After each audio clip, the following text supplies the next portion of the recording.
Hello everybody, Pascal here from Neutrality Studies, and today is Sunday, July the 20th, and I thought maybe we are just going to reflect for 20-25 minutes about a few of the things that happened this week and what gets me thinking on how the international system works in these very sad times, when what we are seeing is escalation toward Russia, we are seeing escalation in West Asia, in the Middle East, and we are seeing the preparations for war also in the Pacific. So all the signs of our time are pointing toward more and more violence in international relations. And my question is, of course, why do we see that? Optimally, how would we stop it?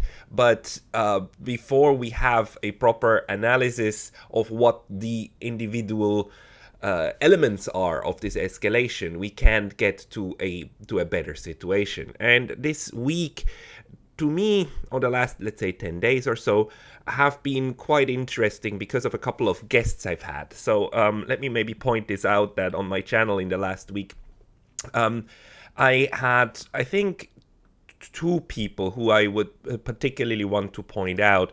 The first one is the last video on the channel with Ambassador Sandor Kushai, former Hungarian ambassador to China, Hungarian ambassador to Malaysia, and he's retired now. And he told me that one of the main problems of the way the European Union works is that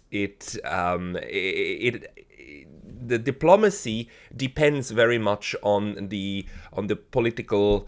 On the political goals, of course, of the current leadership, but not so much of the leadership of the individual nation states, rather than the preferences of the entire bloc. And the bloc itself is currently going through major leadership problems, and I'll come back to this leadership, and that this then impacts the way that diplomats on the ground can do their work. And so he brings it back to a clear problem of leadership, and that's something that I've seen on this channel and in discussions with my interviewees time and time again, that this problem that currently the European Union is caught in a kakistocracy trap, that only the worst and the most corruptible individuals manage to float to the top, and then really follow policies that are neither in the national interest nor in the European interest,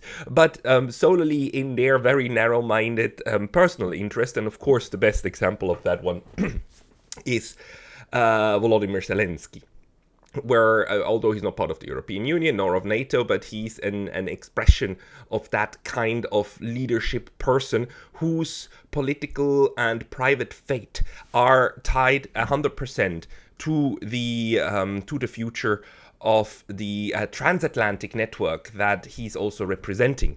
And these people then take decisions that are diametrically opposed to the interest of the majorities of their populations, but they find enough support in the West, and also in the media, and also in the power centers, of course. So Washington first and foremost, Brussels, Berlin, Paris, London, and so on.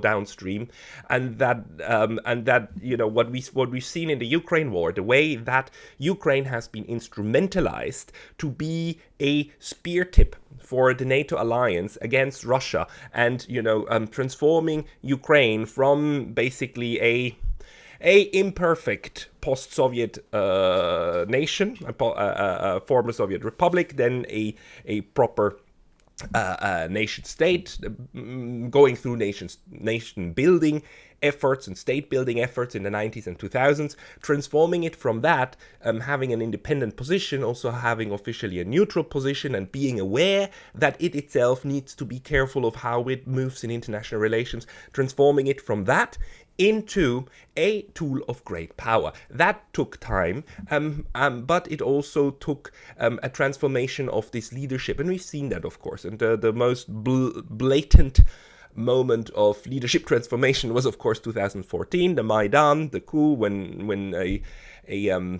neutralist government was replaced through brute force with a European Western willing leadership, and that leadership also made completely and utterly dependent. And it's not just Mr. Zelensky, there's others, right, that all benefit downstream from the transatlantic networks and ties that they are in personally, while basically selling out a majority of their population and still even using the narrative of defending the Ukrainian nation and so on, when in fact what you're doing is you're making all but sure that Ukraine is being sacrificed as a lamb on the altar of neoconservative geostrategic geostrategic objectives, right? So so this is one piece in the puzzle, right? The way that this Kleptocratic oligarchy is in power and is linked up to the transatlantic networks. But then if you combine that with the views and the analysis of Nel Bonilla down here, who I had on my channel and in the beginning of the week, she's a young researcher, and she took the pain of going through all of the think tanks, and not just think tanks, but networks, transatlantic networks that that were created post Second World War, with, you know, on the one hand, a very laudable goal, the reintegration of Europe, even Nazi Germany, former Nazi Germany, now you know, the new Germany, and I must say, you know, the split up, the occupied Germany, and the reintegration of that society into the not just the West, but, you know, again, society, international society at large.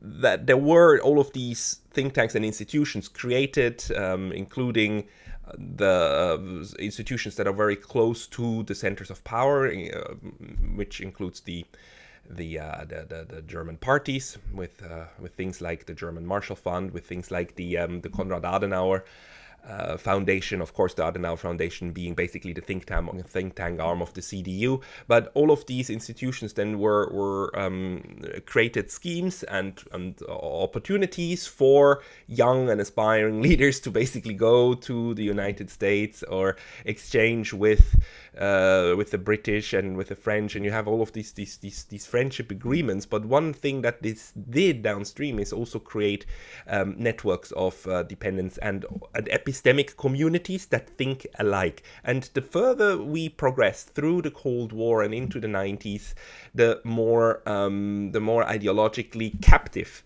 these systems became in trying to, you know, really grab young people, foster them, and then make sure that they get good positions in leadership positions, not just in politics but also in business. And the number one example for that is, of course, the World Economic Forum, with Klaus Schwab even openly bragging about the way that the World Economic Forum is able to reach directly into the cabinets of Europe and North America, and having some of their young leaders sitting in every cabinet.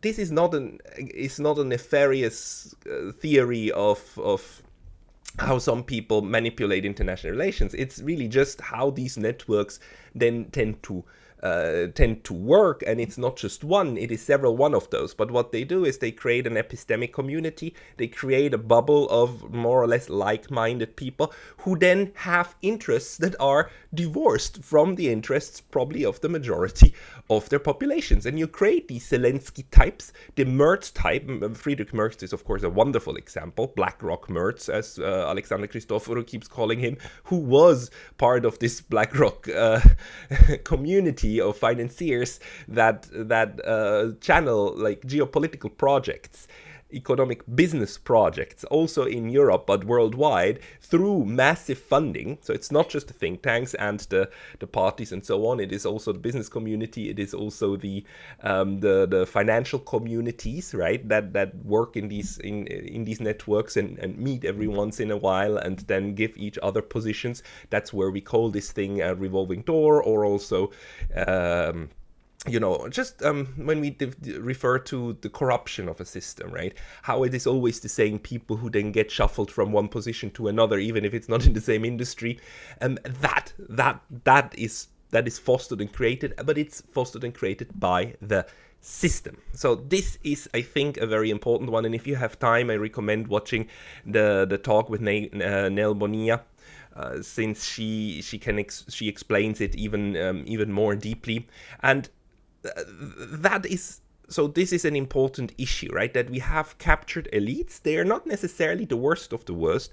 They're mentally in a different place from where most people who then end up voting for them or part of them, because again, we don't vote for all of them. Some of them are just installed and are there by the graces of the power of capitalism. Because if we have no say over the CEOs and so on of these private corporations, right? That's capitalism that just installs people there, and then the networks that they're in determines on whether or not they might find a next opportunity. And you see that, of course, also with the politicians, right? Who sometimes are elected, and then sometimes they get placed in a central bank, or they become CEOs of large corporations. They sit on the boards. Of some of these corporations. Now, we need, though, to combine this also with the analysis of what these people are trying to do. And now let's leave the realm of economics and think tanks and NGOs for a moment, and just go to the political sphere, especially of the European Union, and the way that the EU, ever since Ursula von der Leyen came to power, 2019, and announced that her administration, what's it called, the EU, the European Union, not the cabinet, that her era would be one of geopolitics.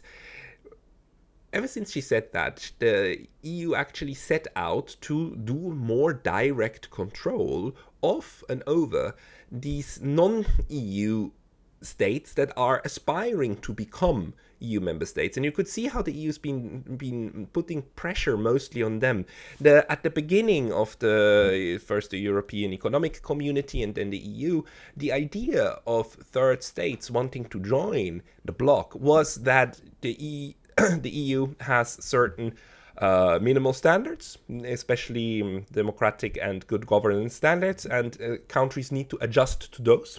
And once they manage to tick off all the checklist of, the balance of power and the internally, and the independence of the judiciary and due process and having a legal system, this and that, and then you would qualify and you would be integrated. Now, we've seen how in the case of Turkey already, which applied to the bloc in the 1970s, that talk of necessary adjustments was always in the background, a possibility to keep certain states out, right? That there would just never be a moment when these states would clear all of the hurdles, whereas you have other countries that are still in somewhat dubious circumstances and might not have cleared all of these the whole checklist, who then are integrated and carried forward. But what we are seeing now, since a couple of years ago, is that the EU is using this talk of what states have to do in order to pressure them also to implement non-democratic reforms at home. And my favorite example here really is what's happening to Georgia. Because the pressure over the last couple of years to regime change Georgia and to get rid of the popularly and publicly elected Georgian Dream government, which once, for all intents and purposes, tread a middle ground between Russia and the West, not becoming a second front for the West's war against Russia, while also not cuddling up with Russia while not cuddling up with Russia, right? Lasha Kazaradze on this channel has said several times, look, we have enough problems with the Russians. We know the problems with the Russians, and the Russians, despite the fact that we have good moments of good relationships, we also had times of bad relationships, and nobody needs to teach the Georgians how to dislike Russia. Georgians understand the good parts and the bad parts about the Russians, but what the Georgians don't want to do is to become a second Ukraine, right? And so what we must not do as Georgians is to antagonize Russia to the point where you only leave the Russians one option, which is the Ukrainian, the military option. So they try to refrain. Georgia is trying to tread this middle ground, which is a very, very difficult middle ground, right? Because you constantly need to not just balance, but you constantly need to counteract these pressure forces that are coming from Moscow, but that are also coming from Brussels. And we see this very clearly, and I'm giving you here Russia Today, of course, because they actually report on this, that the way that this pressure is being exerted on Georgia. And I remind you here that last year in December, October, November, December, there was this huge campaign, protests in Tbilisi that were at least partially, I don't know whether they were funded from the outside or not, I can't tell you, but what we can tell, because we have interviews about it, is that people flew into Tbilisi from different parts of Europe and well, the general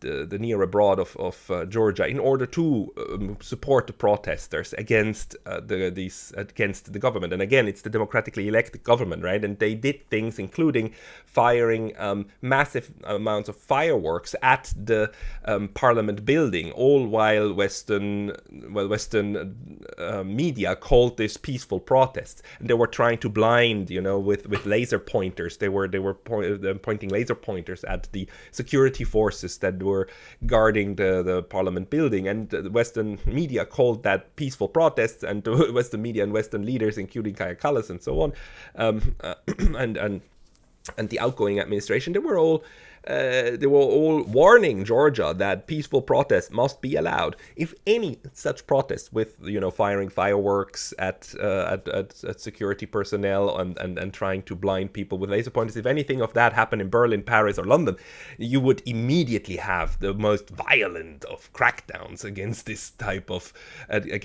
protest, and it would be called domestic terrorism, stuff like that, right? But with Georgia, the EU Brussels demands were that this needs to be allowed to happen. It was a moment when the EU tried to regime change the Georgia Dream government with this France's former ambassador to Tbilisi, who then was naturalized as a Georgian citizen, Salome Zurabishvili, right? And Zurabishvili, who then even became president in a direct election. She was elected president of Georgia, and she was refusing to leave her position as president because she said the current government, that's also like everything is fairly and squarely democratically elected, that government was illegitimate, and she was basically sitting there in the waiting to take power, right, to take over power and be the leader of the transitional government. That was clearly utterly the plan in some quarters of Western capitals. It didn't work out. The Georgians, actually, the current government stood its ground and managed to de-escalate the situation successfully, and in the end these protests, they dissipated. But the entire affair is not over yet. You can see how the pressure from the EU is still ongoing, and how currently the EU is even threatening to cancel Georgia's EU membership bid, because Georgia, despite all the problems that they are having with the European Union, they still want to be part of them. And you must understand that this is not irrational at all. This makes the best of senses, because the European Union is the largest trading bloc. The economic opportunities for any country that is able to join the common market are gigantic, and it is the best chance for a small nation like Georgia to actually develop certain strategic industries and then have a much larger market access to then export to, especially since a country like Georgia can produce at much cheaper price points. So let's say for Georgian wine or even like Georgian industries that could be set up in and around Tbilisi and then start massively exporting to the European Union if just these tariffs were down and if just they were playing on a level playing field. This is also why Serbia still wants to join, and that's not a sign of these countries trying to side with the European Union. It's trying to benefit from the original idea of first the European Economic Community and then the EU, in which it morphed into 20 years ago, right? 25 years ago. The idea always was to have a common market and be an economic project. It is only in the recent year, less than a decade, that this project was thoroughly transformed into a purely geopolitical project. Of course, the seeds for that were laid earlier. They were laid in the 90s and then the 2000s, but we've seen the transformation also going into grey power politics only over the last, I would say, 6-7 years. To the point where today a lot of my colleagues on the, let's say, the analytical left or so on, agree that the EU might be damaged beyond repair. But we leave that one for another time. The interesting thing is that in other quarters of the world, people see that. So the Georgian current Dream government, despite still wanting to be a member of the European Union, also says and criticizes the EU and says, we see direct interference in Georgian elections. It seems that some of the political elites in Brussels have taken some skills from the Soviet Union. Very heavy criticism, but absolutely fair in my in my assessment, because these way of pressuring satellite states and not satellite states, sorry, smaller states into compliance is textbook example of how the Soviet Union also tried to pressure others. And here we don't need to go as far as trying to look at the relationship between, let's say, Moscow and Warsaw in the Cold War, because Warsaw Poland was of course considered a directly dependent political entity, part of the Warsaw Pact and part of the Red Communist Europe. But these countries then resemble really much more today the European Union countries themselves and the way that they are linked up with Washington. So I think for Georgia, the right way of conceptualizing their political predicament in grand political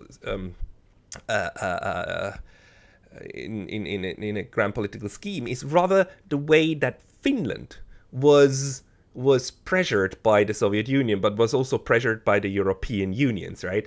And the way that the neutral Finns had to tread very careful ground of trying to not have to give too much into the demands from Moscow, while at the same time and being able to integrate with the European Union, not the European Union, sorry, with the European the economic community and in general the Western capitalist and market economy, while still maintaining friendly ties with Moscow, because the Finns understood that Moscow's and Russia's security, as long as they guarantee that, as long as they make sure that Russia would not feel threatened from the northern flank, that Finland was more or less free to move economically to, not completely, not absolutely, but to a certain extent into integrate into the West. And that's what happened. Today, I think the assessment of the Georgians is correct, that really the EU and the West has taken over a good part of the playbook of the Soviet Union,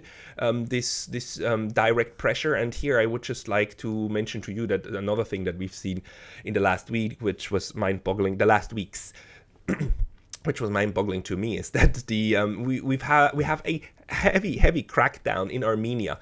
So Armenia cracked down on its opposition the largest opposition party, which in this case is a cleric, a archbishop who was leading an opposition party, who's been arrested, and not just him, but also people close to him and the political party around him, including somebody who was on my channel. Well, not including. I mean, he wasn't arrested, but. Kachikian, Arthur Kachikian, who was on this channel, he was in the circle of people who were close to this opposition party. Also, I mean, not directly as a politician, but as an advisor, and just in general, the circle of people who were in opposition, political opposition to the current Armenian Pashinyan government, and a lot of the people on this network were actually arrested, and they are now charged with plotting a coup.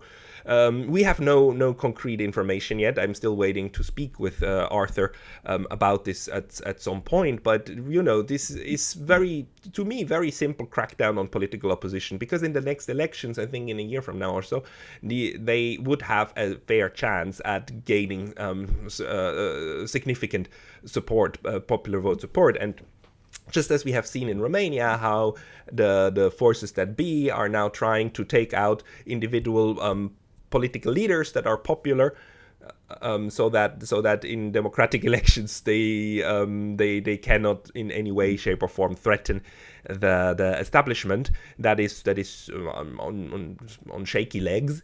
So we see that also in Armenia, how the very justified criticism on Pashinyan is now starting to be framed as coup attempts, coup plots, and these people are being taken out preemptively. And at the same time, here, let me go back to this one. We then have Kallas, who at the same time as this happened, visited Armenia. And just here, look at this. I mean, she visited Armenia and Pashinyan, who just cracked down on the 30th of July. And this crackdown started on the 26th of June. She visited on the 30th of June, 4 days after this crackdown on the Armenian official political opposition leaders started. And I believe in a lot of coincidences, but not on this level, especially then, even if it's a coincidence and she had nothing to, this was planned long ahead and so on, which is all possible. But the fact that then the one of the most undiplomatic people on earth, and again, I refer you to my interview with the former Hungarian ambassador to China, Mr. Kushai, that one of the least diplomatic people on earth then actually just claps for the great leadership of Armenia and, praising them. Let me read to you from the official, from the Republic of, the Prime Minister's Office of the Republic of Armenia. Do we have an example here? Kaja Kallas highlighted the Armenian-EU's trilateral statement signed in Brussels as an important milestone in strengthening strategic cooperation between Armenia. The EU High Representative noted that Armenia and the European Union have never been closer to each other than they are now.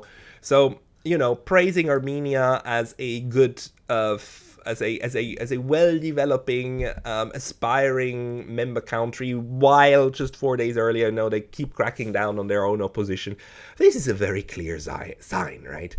Even if this visit was planned, like not mentioning the crackdown and not expressing concern about the rule of law is not just condoning what's happening, it's encouragement. This is the EU officially encouraging Armenia to continue the crackdown on opposition forces who might want to steer Armenia in the way of Georgia, in the way of Finland, of trying to maintain an arm's length distance to the EU and Western alliance system, while also keeping their distance from Russia, having an independent foreign policy. This is direct encouragement to continue the state vassalization of Armenia in order then to serve geopolitical and great power interests, the trickle-down interests from Washington, let's call them that, right? Because the EU itself is, of course, not an independent actor. Kaja Kallas is not an independent actor. Kaja Kallas is the best example of one of these kleptocratic elites.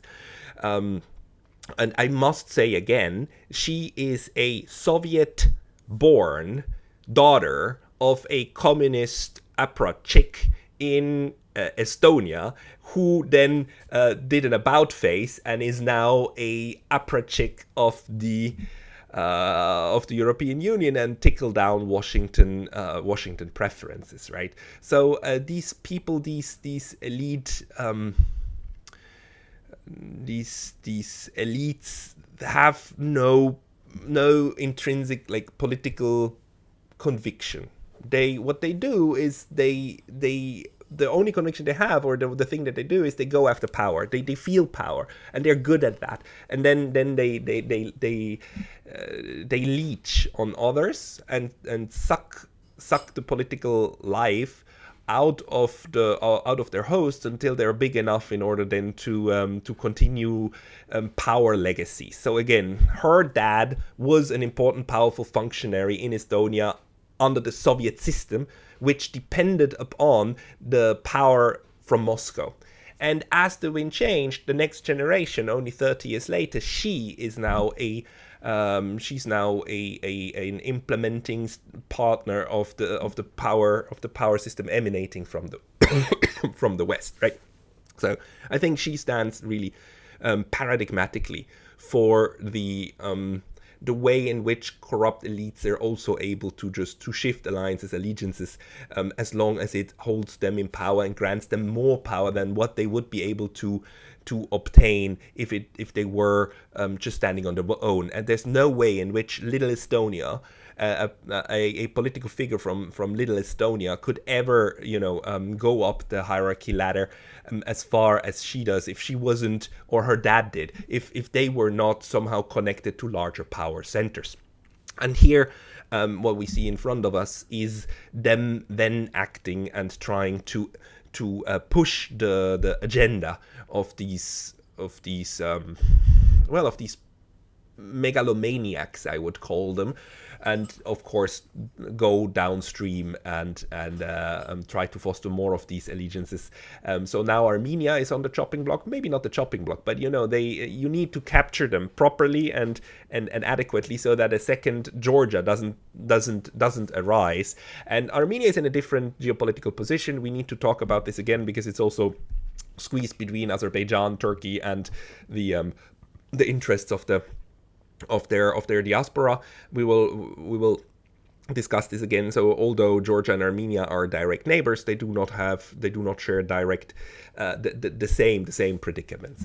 But I just want to point this one out again, that it's not just hypocrisy. My friend Arthur Karchikian, he talks about the hypocrisy of the European Union, but we need to move beyond that. We are at a point where we cannot just say that we are shocked at the double speak and the double standards. No, this is just what they do. The whole talk of community and democracy and rule of law, it's all BS. It's all BS.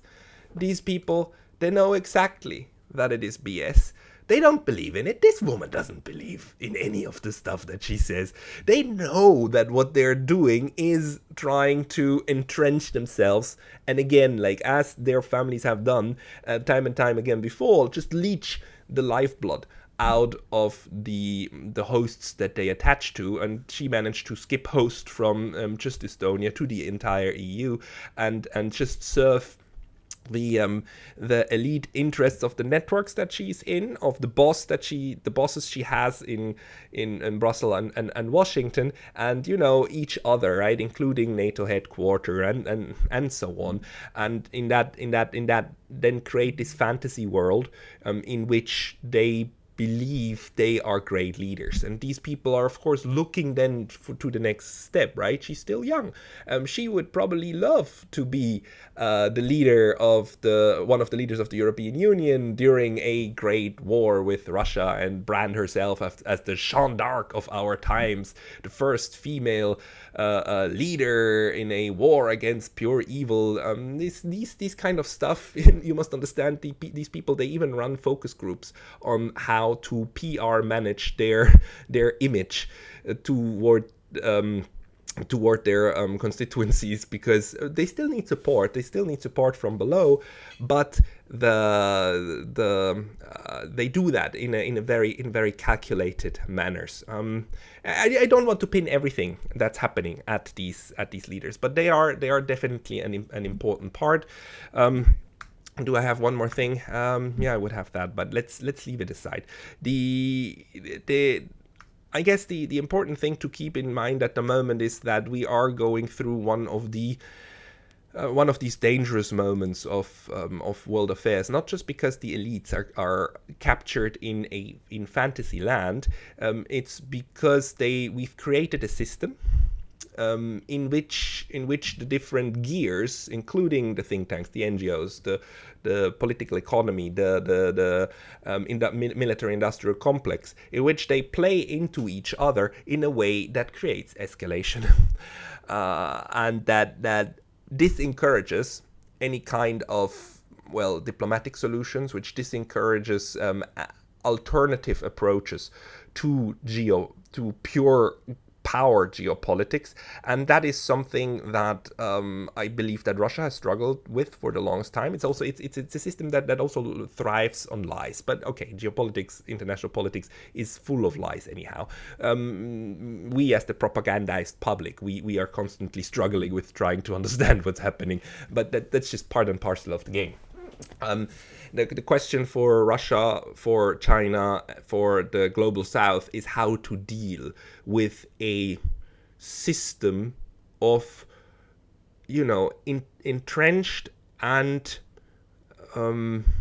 sociologically geared system toward violence, a system that's geared toward mass violence on a sociological level. Where these different gears then produce that. I have no answer to that. I don't know.